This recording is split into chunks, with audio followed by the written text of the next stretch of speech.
An oscilloscope is an instrument used in physics and many other branches of science, to visually display an electrical signal. Essentially, the oscilloscope is a graph displaying device. It draws a graph of an electrical signal, usually showing how the signal changes over time. The oscilloscope repeatedly draws the trace on a screen.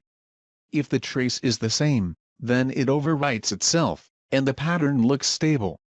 If the signal changes, then the trace seems to move around. On the displayed graph, the vertical axis represents voltage, and the horizontal axis represents time. Most oscilloscopes are able to have several graphs on their displays at the same time. The oscilloscopes in the first-year physics labs have two channels. That is, they can display two graphs, or signals, at the same time. Until recently, oscilloscopes displayed their signals in the same manner as an analog TV, hence the common abbreviation, CRO. Cathode ray oscilloscope.